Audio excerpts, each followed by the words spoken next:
J'étais convaincue qu'il ne m'était absolument pas possible de vivre une vie vraiment heureuse. Et si je ne pouvais pas vivre heureuse, je ne voulais pas vivre du tout. Tout a commencé par un divorce, mon foyer brisé. Je pense que cela a influencé ma pensée et que je me suis sentie rejetée. Je ne comprenais pas. J'étais un petit enfant et je ne connaissais rien au monde des adultes. Aussi ai-je eu le sentiment que j'étais la cause de leur rupture. Le sentiment de rejet ne fit que grandir et j'ai commencé à me considérer comme un fardeau pour les autres. Chaque petit commentaire, même le plus insignifiant, j'en faisais toute une montagne.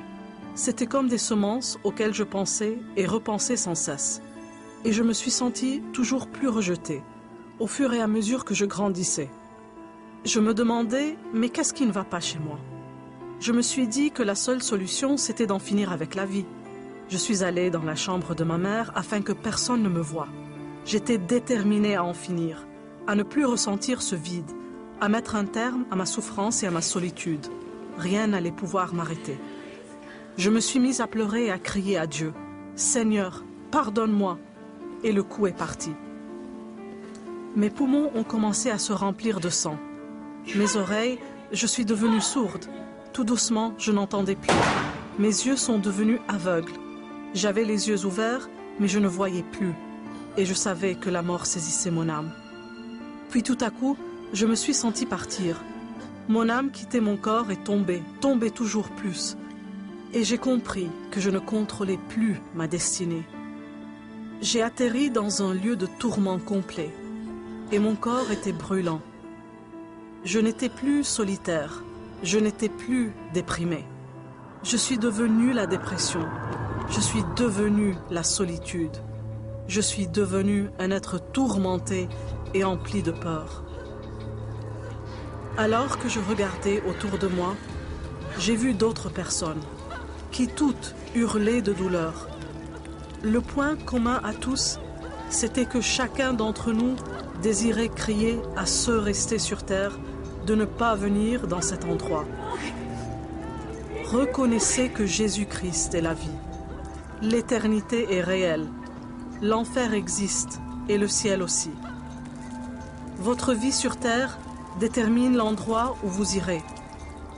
Chacun demandait à ceux qu'ils aimaient d'écouter la vérité.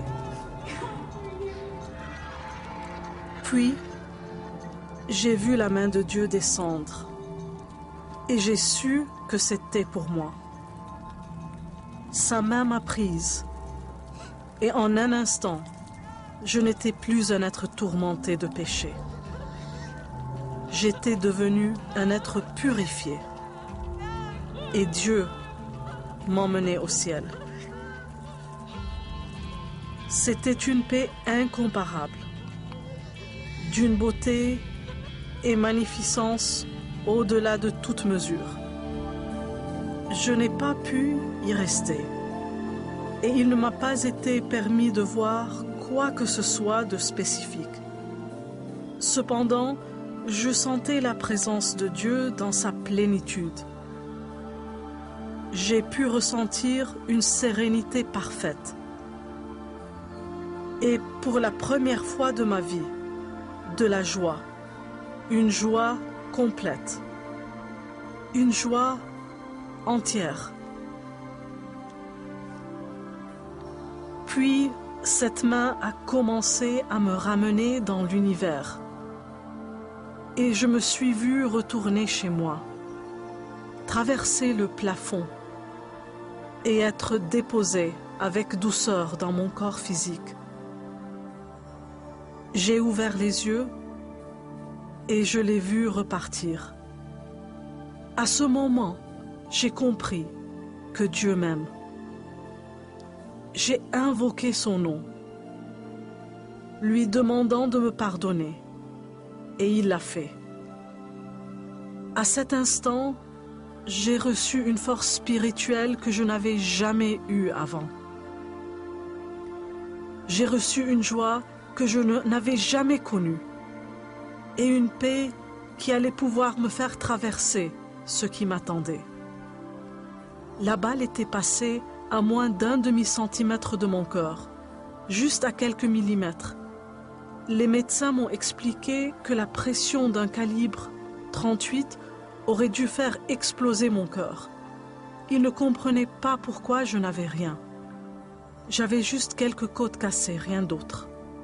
Lorsque vous quitterez cette terre, l'une de ces deux choses se produira. Soit vous serez transformé en un être de péché et de tourment, soit vous serez transformé en un être de lumière, d'amour et de joie. Et c'est la responsabilité de chacun de choisir ce qu'il deviendra. Moi, j'ai dû apprendre à accepter cette responsabilité et cesser de blâmer les autres concernant mon état mental et émotionnel. À présent, je suis rempli de joie, je suis rempli de grâce, je suis qui Dieu dit que je suis aimé, je suis adopté dans le royaume de Christ. Dieu me considère comme son enfant et tout ce qu'il a est à moi. Je n'ai qu'à le recevoir, je n'ai qu'à le reconnaître et remplacer mes problèmes par sa grandeur. Tant que je m'accroche aux promesses de Dieu et que je lui permets d'être présent dans ma vie, je peux surmonter toute chose. Je peux traverser mes problèmes en gardant la paix et le sommeil. Je peux les traverser avec une joie et une force qui dépassent toute compréhension. Et je peux arriver de l'autre côté pleine d'espoir et victorieuse en Christ.